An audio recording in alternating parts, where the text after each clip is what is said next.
All right, haves and have not fans. Now, there's a lot to talk about after watching the reunion special, and I still promise I will be doing a full-on review. It'll just be one video talking about both parts of the reunion in one video, just because well, there really is no point in doing a part one, part two, because they go together so well.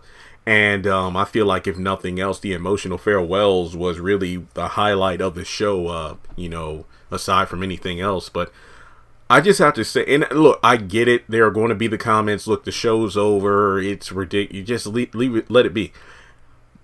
And I do feel like even this theory undercuts the amazing acting Renee did in the scene. But I would not be surprised if Katheryn Cryer is alive, because I guess because it at the time of part two, it had been 2 weeks since the finale aired.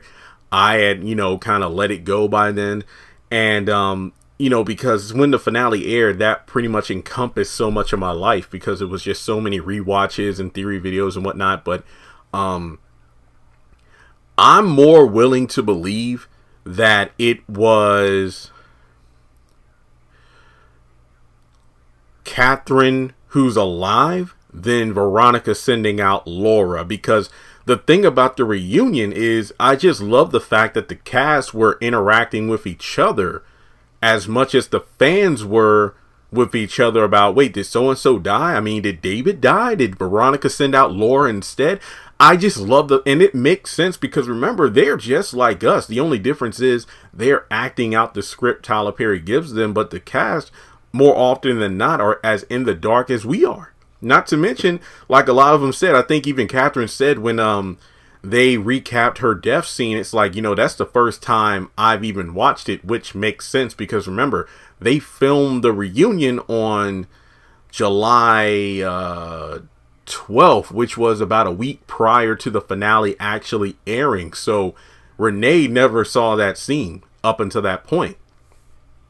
And I just love the way she described it, in regards to, like acting out a big death. And while watching this scene again, when she actually passes out, I would believe that she indeed was still alive. If she just lost consciousness and perhaps one of the guards came in, because remember, Marty was on his way to see Katheryn. We don't know exactly how much time passed between when she got off the phone with Hannah versus when she was in the cell with Diamond. Remember, Tyler writes these scenes in a way where he could actually write it in where Marty was moments away from being led to Katheryn's cell to talk with her. Well, then again, technically speaking, Marty would more often, well, no, I mean, they're really inconsistent. Well, sometimes he's allowed to go, I don't know. Sometimes he's allowed to go to the cell. Other times he's only allowed to go into like the holding room where the prisoner is brought to him for discussion. But we've seen him do both, so I would believe it where a guard is actually leading him back to where Katheryn is. Then they discover what happened with Diamond, and then she's resuscitated.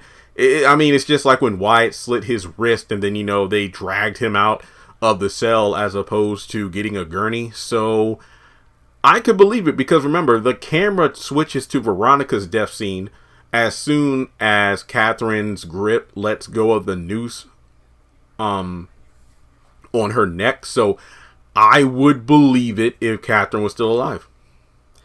Do I feel it will undercut the great acting in the scene and it being a death scene? Yeah, kinda. But if the show was brought back, I could actually buy that Katheryn is still alive. Like, let's say David, David, I'll believe that. I mean, there's something to be said about that, but I don't know. But either way, let me know your thoughts in the comment section below. And like I said at the beginning, I get it. There are people who will just say it's over, let it go. But after rewatching the scene again, I'm like, you know what? I can definitely believe that Katheryn